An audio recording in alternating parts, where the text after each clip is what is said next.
She and her husband. Isaac, could you do roll call, please? Yes. Doug Benschoter. Here. Mary French. Here. Rich Dane. Stephanie Garner. Here. David Huser. Here. David Larson. Here. Kate Payne. Kathy Olson. Here. Heidi Solheim. And we are considering Kate here, but she can't So do we have a participate in quorum? anything else from here, so. Yes, we do. Okay. Next item on the agenda is approval of the agenda for today. Move approval. Second. It's been moved and seconded. All in favor say yes. Yes. Yes. All opposed? Approved. Okay, the next item. So then we need to have approval of the meetings from the last minutes, of the last meeting minutes on November 11th. We need a motion to approve those. I so move. Second. We've got a motion to approve the meetings for November 11th of 2021. All in favor say yes. Yes. All opposed? Approved.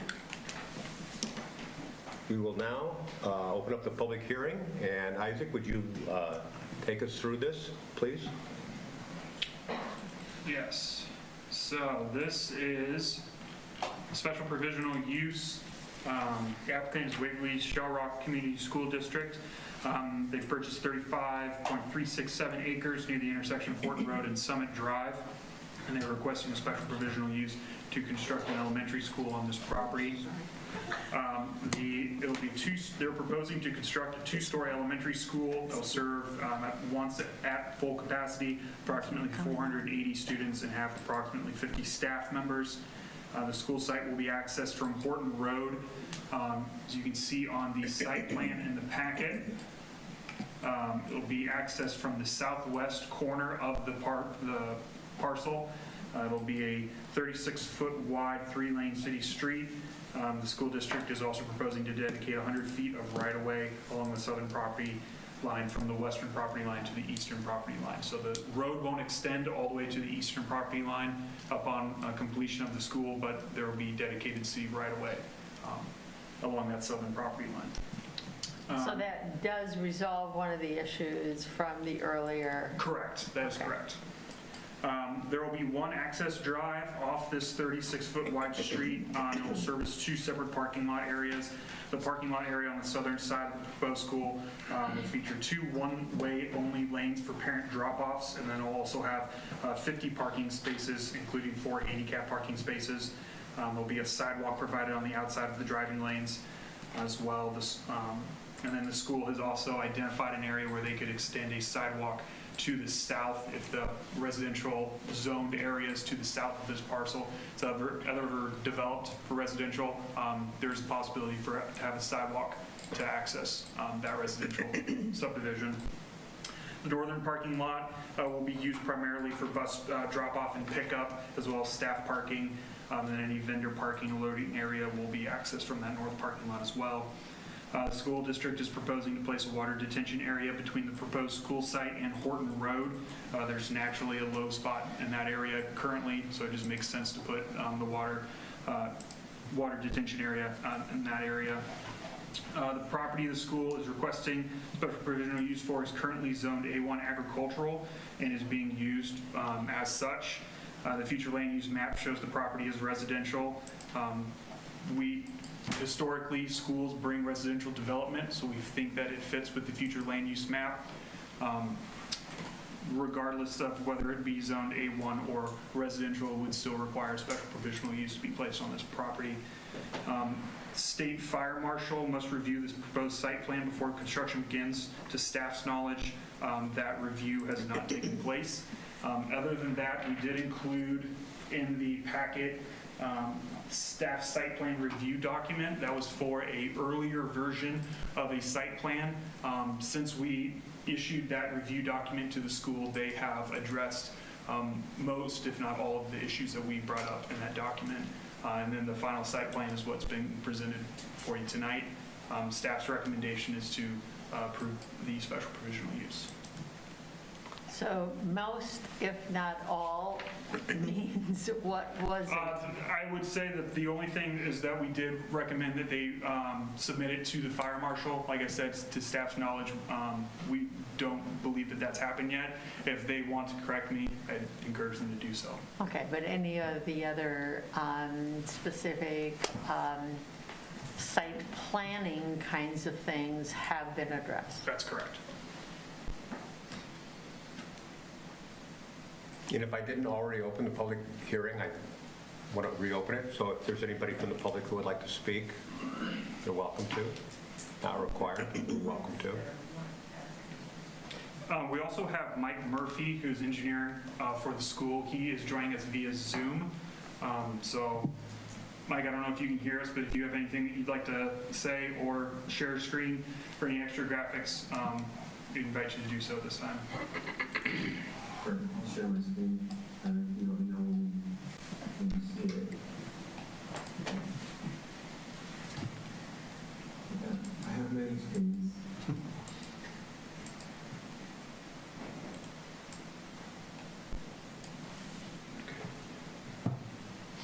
All right, we can see your screen. Just to address the fire marshal's comment, we did discuss very early in the project at the location. Is that what you do? And whether access around would be required. What we were told, to our guidance we were provided, as long as we had hose length that could touch the perimeter of the school, that was 200 to 250 feet, it would suffice. So what you've seen here does meet that requirement. There's ample radii for fire truck apparatus and hose length to reach all parts of that school. Let's see, we are still kind of working on and fine tuning some of these plans. As mentioned, this is a final plan, trying to get everything into budget. So we're just making some minor corrections here, and we'll share those when those are ready. We would like to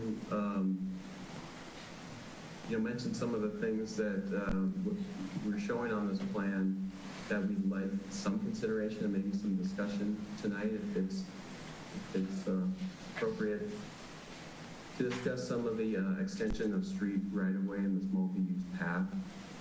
While it's on the property and we're dedicating that 100-foot right-of-way, it really leads to nowhere, both the roadway and this multi-use path. We'd be happy to grade for that, but it seems more appropriate when those are ready to be constructed and the adjacent properties have a plan, maybe that you can plan curb cuts and those kind of things, incorporating these items a little bit cleaner rather than redoing things at a later date. We also have some extra, we believe extra things. We're extending sanitary sewer to the site and to provide a service line to the building, of course. We've also shown here at the request of the city a sewer extension to the north. Again, we've shown an 8-inch sewer line. We believe that to be appropriately sized, although there's no plans that we're aware of to the north to know if that would suffice. So it seems a little premature to include that as part of this site. I would ask perhaps that an easement is provided in lieu of this sewer line extension. But those are just some other things I wanted to point out on the plan in case they weren't noticed. But I'm happy to address any questions that the commission may have. On that south side street, which I think you said at the current time leads to nowhere, which I understand that. Moving forward as a special provisional use, is everything covered so that that street could be completed moving east without contention? Yes, Bill, correct me if you disagree with this, but I would say that the extension of the road moving forward is dedicated right away. It's not changing the use of the property, as long as you're not changing, proposing to change where the road is located. I would say that this site plan is showing a road there. It's just not built. It's dedicated right away for a road. So completion of the road would not warrant them coming back through or a separate developer coming through and getting additional permission from this commission. Okay, but they would own that property. Is that correct? You mean the road? Yeah. That land. It would be designated as a future street right-of-way, and it would then have to be developed, and when it's developed, it could be dedicated to the city. But on the plat that they would show, there should be a right-of-way platted on that, in that Okay. location. I think it shows that, doesn't it? I think so. I can't Yeah. see it. And it's all on their property, on the school's property, so Yeah. that we're not reliant on any property other than them, theirs to extend that. And that's the location of the arterial that's shown on the future land use plan, and that's the location of where it's shown. It may not be done anytime real soon, but it's something to preserve that right away. But that road becomes a dead end. It does, because as you show it, we asked them to extend it so that the parcel to the south could be developed off of that. Right. So it could be basically a turn until it becomes an extension. Sure. So would it be easy to remove snow or required to remove snow from that main entrance to the school to the end of that dead end? Or would that just be kind of a hard stop? We have to look at what it's designed, what you have to design it as, because you probably have to have enough room that you could do snow storage on the end. And then you'd have your regular three-pronged warning devices. And that's just so that for ease of snow removal. In the past, haven't we required a turnaround, so they can turn around going back the other way? I think. We probably asked for the temporary turnaround, because you wouldn't have to create a full turnaround. You just have to basically create something that they can do a three-point Yeah, turn. I think that's what we've done in the past when we had issues like this, where they just have to have room where they can, And that doesn't have to be done with a full surface. gravels, we've had. Yeah, gravel or blacktop of some limited sort, so that it can be kept in place. That'll be clarified as it moves towards construction. Is there a reason why I'll call it driveway into the school itself doesn't line up with a possible road down to the south? You've got the lot shown. I think the topography really makes this the right place for the road, and without having to do as much excavating, I believe, is the placement for that. It's just not good to have two offset roads, coming off. I agree with that. I will say, with what Bill said, topography-wise, it makes sense to put the drive right there. But also the property to the south, it is currently zoned residential, but there's no approved final plat for that. Right. So it'd be conceivable that when that property is developed as residential, that there could be a road that lines up there. There could not be. But at this point, there's no definite subdivision plan for that property. There was a previous plan, a vision plan that was done of that property, and they're showing some of that in their drawing here. They're not required to do it that way, but that would line up with Evans Street on the south with a little bit of a turn. So when you look at the four streets that are sitting in Prairie Park and going up, that would line up to be Evans Street, and that's the first street that could be connected. So that's as far as we expected them to go, to take the street. And we're not approving the plan and the layout of the school on the site. We're just approving the rezoning. at this point in time. Is that correct? Oh, special. Yeah, the special provisional use, though, depends upon your acceptance of the site plan in addition to... Okay, yeah. Yeah. What is the distance between the entrance into the school and that other street, where they're... It's about 705 feet, I think, somewhere in there. Street are you talking about, Dave? Where it goes south, or where it would be the end of the... Dead end, The imaginary street in the Yeah. development. That's, yeah, that one. Mike can probably give you a direct answer. I was just curious of... 700 feet. Yeah, that's good. It's in that vicinity, yeah. Yeah, I believe it's to be exactly that, 705 feet.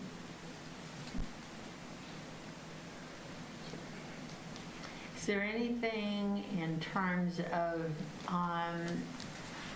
future use in this special provisional use that has to do with, I don't know, outbuildings or athletic fields or whatever might go along with the school that would be an issue with the designation as a special provisional use? So we had a conversation a little bit with Stephanie earlier, kind of sort of around the same idea. If the school comes and says, we need a maintenance shed to store our lawnmowers to take care of the property, that would be something that staff would designate as a minor change to the site plan. It's use that's in line with the current use of the property. If they were to come and say, we want to build a football stadium that holds 20,000 people, that's a major change, and it would require them to come through. So if there's minor changes like a outbuilding to maintain the property, that's something that would be taken care of by staff. If it's something more major where they want to add on, a large addition to the school, or something of that nature, then that would then require them to come back through this process. One of the things that we've been encountering with the Veterans Post is the landscaping barriers or that we were expecting on the special use provision. Has this one defined those more clearly? I guess we haven't defined specifically landscaping on this specific special provisional use. There'll be some landscaping of such between the school and Porton Road because there's trees there currently, but that's something that we have not discussed between staff and them to this Did you, point. anything from the public in terms of questioning that or? To this point, I've had one conversation with a member of the public, and that was at the last month's Planning and Zoning Commission. And that conversation was purely around wanting to see the site plan, and I've not heard from that individual since. The size of this site plan, the size of the site, it allows them to make some additions and things that wouldn't necessarily be a major addition to the project in the sense of changing the way it accesses. And if they were increasing the enrollment and wanting to house more students, you might be thinking about parking lots or those kinds of things. But if it doesn't involve that, we wouldn't think that changes like that would be necessary to come back before the process that we're doing today. Okay, so, I think about some of the anguishing discussions we've had relative to the Veterans Post and some of the changes around that. You use the term minor changes would be just okay. And what is the definition of minor so that doesn't come back to bite us? But keep in mind that the context of that is because we allowed a commercial development to occur within a residential area. And if you approve and the Board of Adjustments approves the special provision use, then it's basically been accepted as a regular use within this area. And we find it consistent to be with a residential area with the kind of connections that we're talking about so that it blends in with the neighborhood. A school complements a residential Right. development Right. versus the Veterans Post and the residential development. Their uses are not complementary. That might be something to note in the minutes. Yeah, but, something that we also talk about when we talk about special provisional uses is that this commission and then ultimately the Board of Adjustments, they're approving this specific use for this specific property. So they're presenting a site plan for the use of an elementary school for this property. So that includes their ability to do the use of an elementary school and then uses that are incidental to the operation of the elementary school, such as a maintenance shed for maintaining the property, things of that nature. When we get into talking about something like the WAVP, we were talking about they have a specific use that was approved, and they were asking for a slightly different type of commercial use that was not incidental to the approved use. That's why they had to come back through. So it'd be the same situation for the school. If they were to come and say, we want to do a use that's not incidental to an elementary use, then they would be required to come back through this commission. If they came back and, even if it was still an elementary school, they wanted to make a major change, like a major addition, so they want to bump from 480 kids to 800 kids, that would then trigger, that would be a major change to the site plan that was approved, and that would again trigger that they have to come back through this process. Would that also include temporary trailers if, we have this huge boom of population and we need to increase the capacity of the school and they need to bring in trailers? For what you see in other schools where you see a portable, I don't think it would, because that's incidental and you're not increasing the size of the parking lot, you're not increasing the size of other things. I think in this situation, our major concern and your major concern has to be, does it fit well within the usage that's going to be around it? Does it work well and not provide traffic issues with how it's served? And does it work for parking and those kinds of things? And that's pretty limited. That's why we haven't really looked inside the building as such, because how they build their building is really their job, not ours. So if we approve the special use permit, it doesn't really have any issues associated with the architectural Design of the school. view of the building? It's up to the school district and what they want to do. Okay. This is just a curiosity question, and it applies to both of the sites. When you look at anticipated number of students served, faculty, et cetera, in relation to the number of parking spaces, is there some kind of a formula used, or how do you arrive at that? Yeah, there's a code. We do have a code. It's based off of the number of seats that are in an auditorium in the school, and they're required to provide one parking spot per every 4 seats in an auditorium. For this site and for the other site, the school's not planning on building an auditorium of sorts, so it was difficult to arrive at a specific number. The number that they presented, we've looked at, and we think that it should meet their needs. They believe that same thing, obviously, what they've proposed.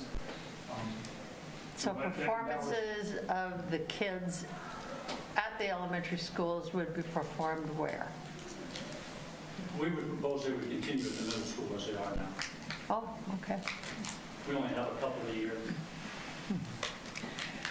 Was there some thought on the intersections? You've got 3 intersections where you are combining bus traffic and parents dropping off kids.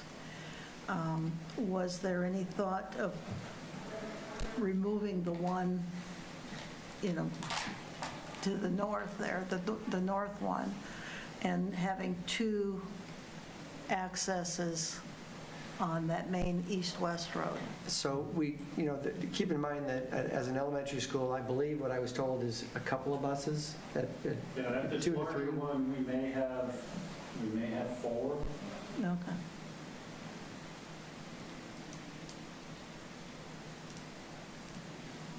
It's not like at the high school where there's a huge number of buses coming through, yeah.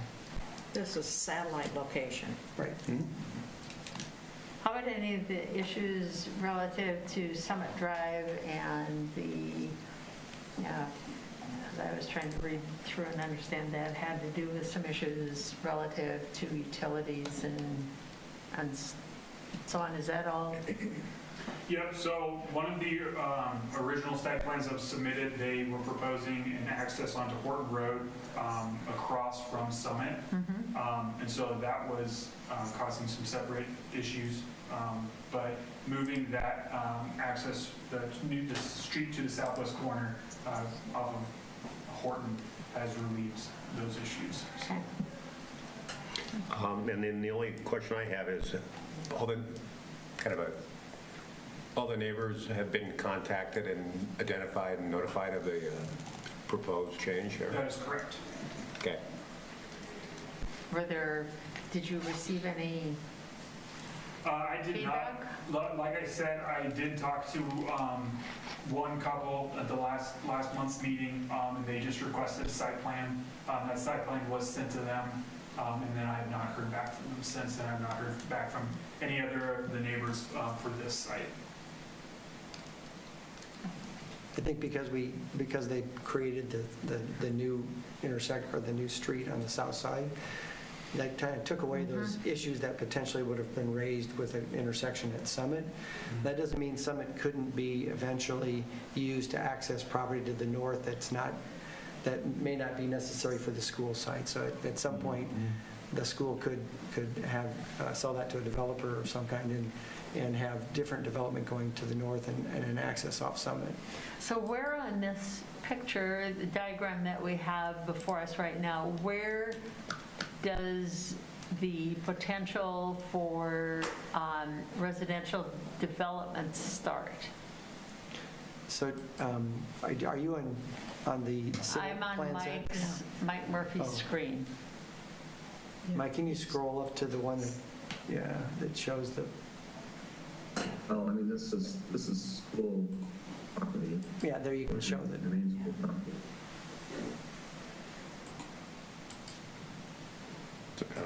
Summit Drive. I'm not aware that the school has spoken to a developer about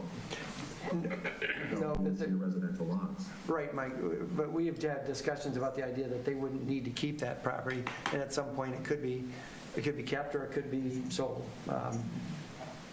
But that would allow access to that north side through Summit as opposed to trying to go through the school site. Yep. So is that line across that, above the school on that, is that a proposed or potential roadway?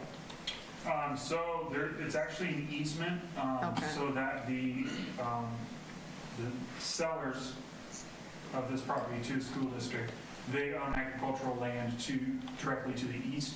So this easement will be used by them to access that property. Let me offer an edit to that. Why don't can we get you on the, Sure. Thanks, Ed. We're working with the former owners right now. Isaac's right. We established that as an easement at the time at which we thought that's where the access into the school was going to be, and it would have been convenient for them to be together. Since that time, at the request of the city, we've shifted that access to the south, and so now we're working with the former owners to see if they're amenable to allowing us to have the easement along the south edge of the property rather than through there. So that may or may not continue to be the easement into that property to the east. And am I correct that there is a turning lane proposed? Right turn lane. Yeah. Yes, there's a right turn lane proposed. I saw that. At the recommendation of the traffic study. The engineers all say that's a good idea.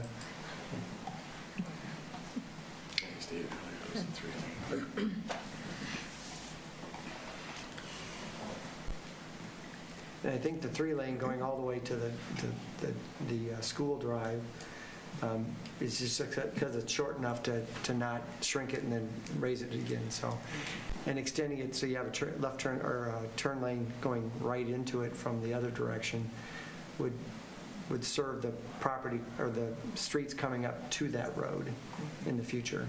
And there's a lot of potential housing that could develop in that area, and that would be a direct access to the school too from that direction.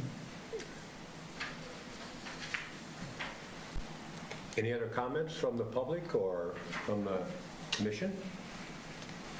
Okay, we'll close the If I public could just meeting. say that, we talked about a turnaround perhaps, and maybe even a gravel turnaround here for those that have gone too far or missed their turn or think they're traveling somewhere else.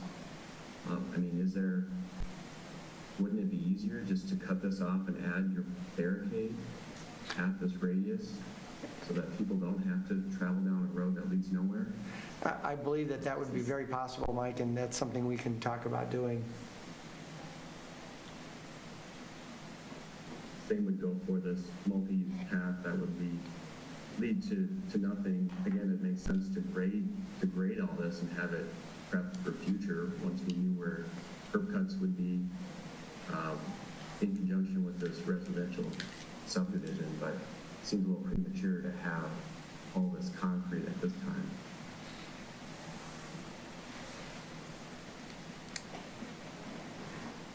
Any other comments or input? Okay, the public hearing has been closed for item 1. I would entertain a motion. I move that the Planning and Zoning Commission recommend approval of the special provisional use request to construct an elementary school at Parcel ID to the Board of Adjustment. A second. Okay, it's been moved and seconded. All in favor say yes. I just have one question. Yes. Too late. Sorry. Well, no, you can have several if you like. Go ahead. No, there's a point in the staff site plan, because I understand all of this goes to the Board of Adjustment next. Okay?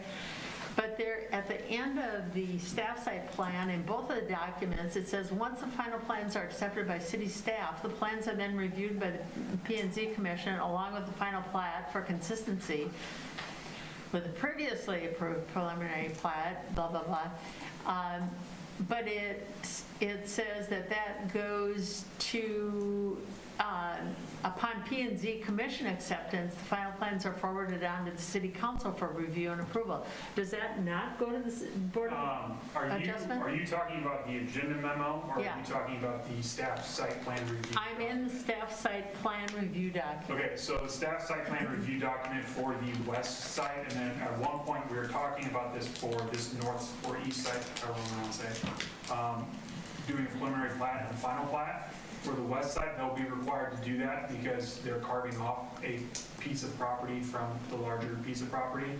For this side, they bought the whole parcel, so they don't need to do a preliminary plat and a final plat. So that is referencing the preliminary plat and final plat process, which requires a recommendation from this commission and approval by city council. Okay. Special provisional uses are a recommendation from this commission and then approval by board of But for the other property on the east side, it will have to go Correct. to the Board of Adjustment. Yes, correct. West side. Yes, the west side, they'll need Yep. the special provisional use and also the plats. Yep, okay. Yes. All opposed? Motion passes. Next item is the item number 2. Isaac, you want to tell us a little about that, and then we'll open it up to the public hearing.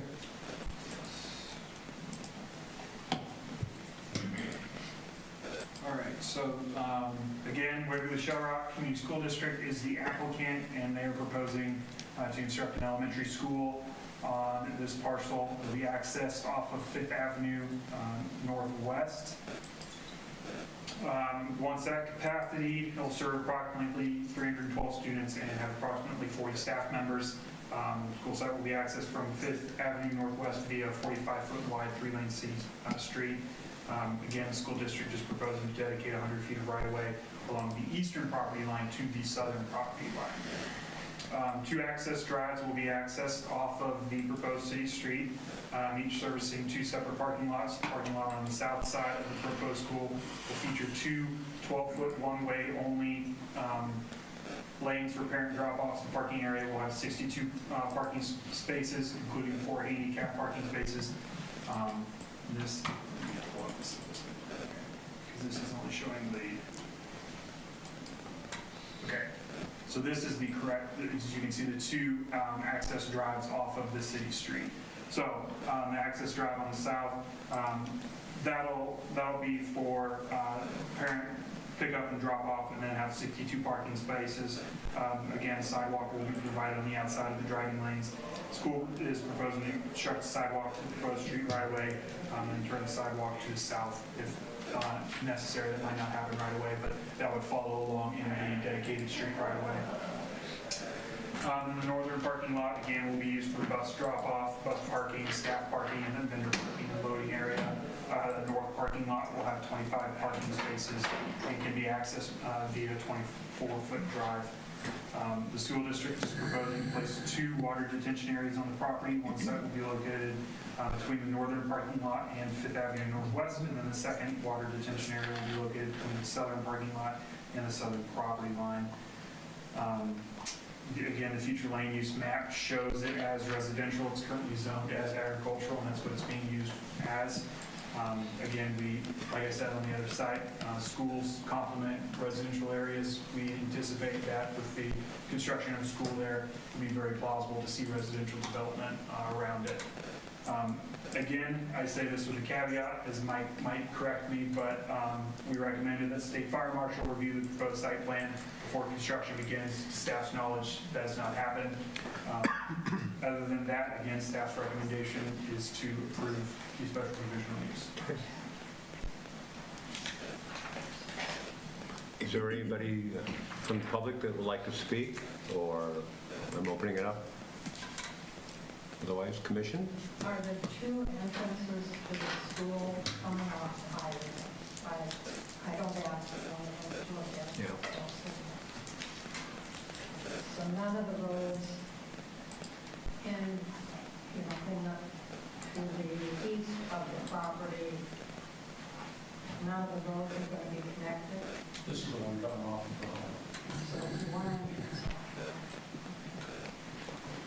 So in response, since we probably didn't pick that up, she asked about the connections from the school to that one street.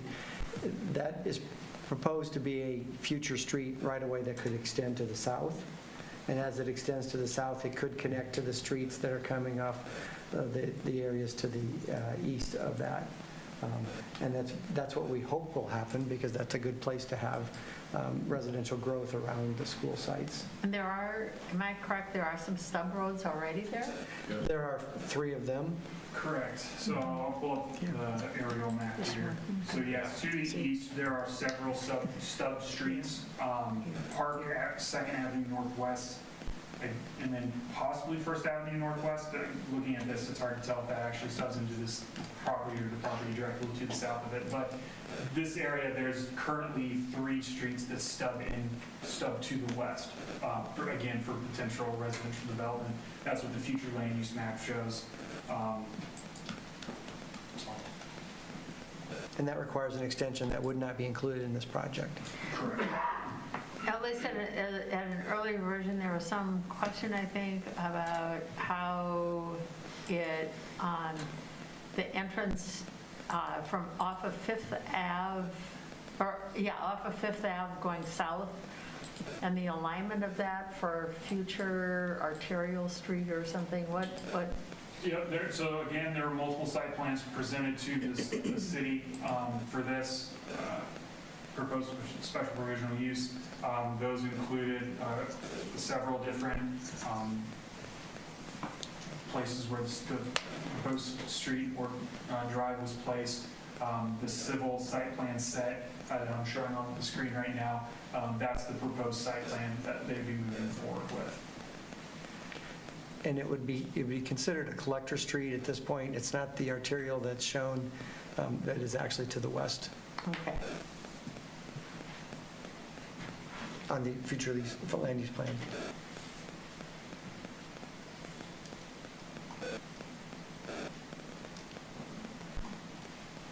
Mike, do you have anything that you'd like to share regarding this?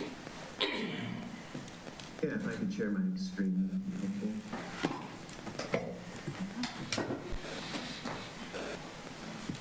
Can you see it? Yes, we can see it. Okay. Yeah, I just wanted to point out that we have included a 45-foot wide drive here, which is 9 feet wider than on the east side. It sounds like this will be heavier, more heavily used, perhaps, and there was some discussion of potential for federal funding, but if we could get that reconsidered perhaps to be the 37-foot, the 36-foot wide drive that matches the east side, that would help save some money for the district, and it could be used in the building. I guess, Mike, I can... Also, we're also providing 150 feet from radii to radii here for the first entrance, and then 300 feet here. That 300 feet makes for a little bit of an odd layout for our parent drop-off. And if it could be considered, we'd like to slide this up slightly so that it's a little more direct. We still have ample drop-off for the school, for the traffic study, and we think that would look a little nicer, make for an improved circulation through the site. So that's something that we would like further discussion on, if possible. What is the purpose of that southern loop that goes down there anyway? Why wouldn't it go straight across? Are you on the south side, you mean? Yeah. That's the pickup drop-off, right?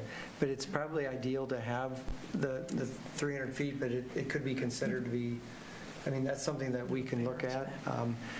When we asked to have, the first one was, there was a single drive that kind of split between the two, and we didn't think that worked very well. And this was the response. So we could consider some variant of this at some point, because it would be, to us, a fairly minor change, because it'd still be essentially 2 driveways in 2 locations. So I think there's some things that we would consider when we're talking about finalizing plans for the size of the street and the location of the drives. It might be helpful to staff if Mike could do a number in terms of the 2 different layouts. How many parents' cars can you get stacked up there? Because that's what you're looking at. How many cars can you get before it's interfering with the other driveway?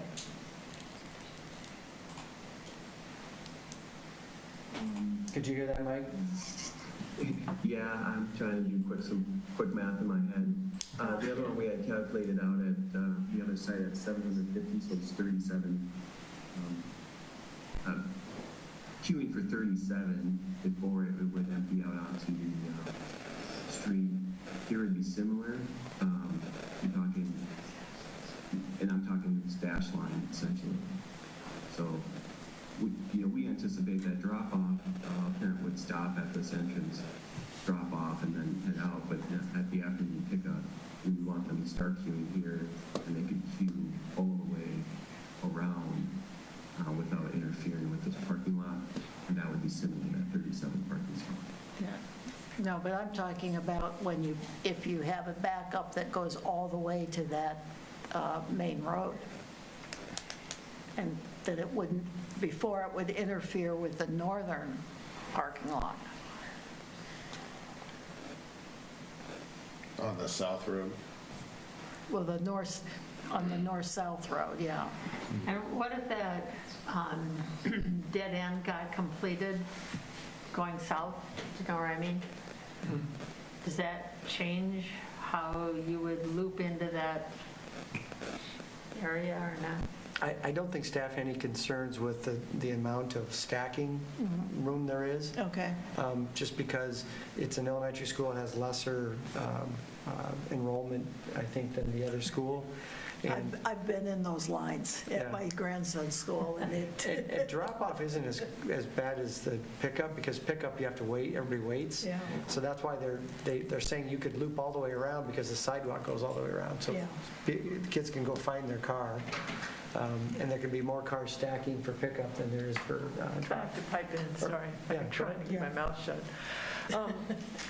There was a traffic study, and there was a recommended number of, or length for the number of cars that would likely be stacked up. And the drawings are based on that designated length. And moving the drive to the north doesn't move it as far north as the north side of the loop. It just moves it up about halfway. So you don't lose very much in terms of queuing space or stacking space. And the queuing area laws could be extended down here when they back out. I mean, when they head back out on that entrance. So just a little smoother, and not to be a racetrack, but I think it would make them simpler for those that are driving it for the first time. Is it proposed to be one-way traffic through that loop? Yes. Okay. and wide enough for a parked car and someone passing. 2 lanes. Yes. Yeah, okay. Any other comments, input from the, So I'm just curious, what are the next steps here that happen? I'm sorry? What are the next steps that happen? Let's suppose this is approved and move forward, then what happens? So it would go to the Board of Adjustments. Assuming that it is approved with the Board of Adjustments, they would then have a special provisional use to build an elementary school on this particular site, as shown on this site plan. Then they can move forward with finishing the purchase of the property, and they can go through the preliminary plat and final plat process of having it carved out of the larger 40-acre section. I will say that I did receive one comment from a neighbor to the east, and that was that individual's question about how large the school site was going to be and where exactly on the property was going to be located. There's some confusion, as the letter that they received was referencing the entire parcel, because right now it's not split, so it's a 40-acre parcel where the school is just proposing to purchase 17 acres. No more than. No more than 17 acres. So then she just, that individual wanted some clarification on how large the school site was going to be and where exactly it was going to be located. And they did not state one way or another if they were for or against the request. So when we send these notifications out to the neighbors, do we include like this little site plan here, or do we just give them the surveyors? Yep, Mike, I'm going to take the screen. You know, the surveyors, I know who they send it to. Yeah, but there's the notice itself. What's this? Yeah, I think the notice is in. You send out those, Yep, so if you look this part to this corner, to this corner, this corner, this corner, So the letter that we sent out to everybody within 250 feet included the letter which described the parcel ID and then also the legal description and what the applicant is requesting.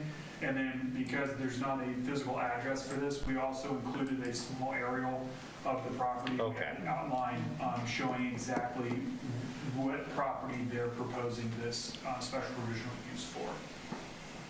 Yeah, showing all the surveyors' benchmarks, I think, just kind of alienate a lot of people. Yeah, I don't disagree with you, but that's something that... Legally, I know we need to do. But yeah, we have started including aerials, especially when there's not a physical address. There's just a parcel ID because, yeah, when we say, oh, well, it's parcel ID, 0904, well, that doesn't mean anything to most people. So, yeah, we've been trying to ease that. Yeah, and we don't want to include like a site plan because that just opens up a can of worms. Well, and we say in the letter, if you'd like more information, just to contact us. Okay, well, that's the way, I think that's great. When we provide the phone number and as well as the email address. So if they want more information, or if they want a site plan, they just need to contact us, and we provide that to them. Okay, Because thank this you. isn't necessarily the final.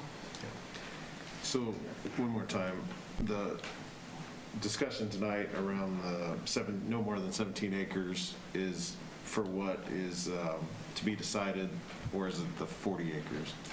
The special provisional use? Yep, so this special provisional use will be, again, for this site plan. So it'll be this site plan located on no more than the 17 acres, which is outlined on the site plan provided. Yep, okay, thank you. The plat will show an exact legal description and show parcels when that comes before you, because you have to recommend that one also. Sure, okay, that makes sense. I move the Planning and Zoning Commission recommend approval of the special provisional use request to construct an elementary school at parcel ID ending in 0006 to the Board of Adjustments. Do I have a second? Second. First, we have all in favor? Do you want to close the public hearing first? All in favor, say yes. Close the public hearing. I'm sorry? Close the public hearing first. Oh, we have to close the public hearing? It is now closed. And then I had Mary on the motion, and I did not catch who seconded it. I did. David? All in favor, say yes. Yes. All opposed? Motion carries. Moving on to regular business. Do we have any regular business? I do not have any regular business. Old business? I do not have any old business. New business? I kind of sort of have new business. Kind of, sort of? Our meeting in January, we'll be having our representative from MSA will be coming to do a little workshop or kickoff meeting with this commission for the comprehensive land use plan. Tentatively, that meeting is planned for January 6th, as that's the first Thursday. So if that does not work for commissioners, I ask that you please let me know so that I can ensure that we have a quorum for that meeting. Where are we moving And remind me, who forward? do we have on for the land use plan? We've got Kate, and who else? Who's on the land use plan that volunteered to?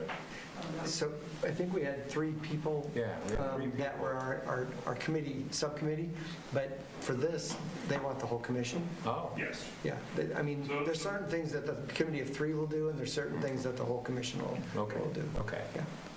So this is more of a kickoff to introduce themselves to the commission, who they are, kind of moving forward what the plan of attack is, how they're going to gather information, engage the public, all those things.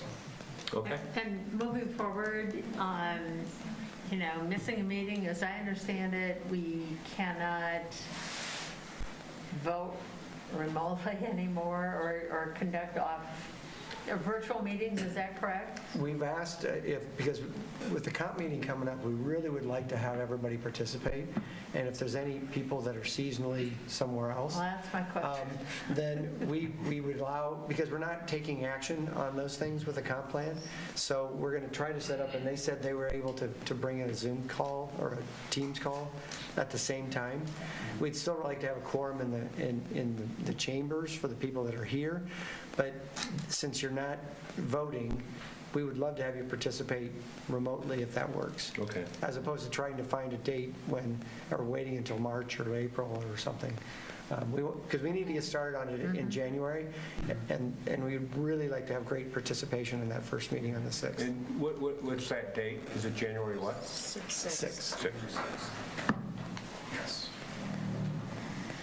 If there's any action, we would just take the action with the folks in the chambers, but everyone can participate in that discussion with the comp plan. Okay.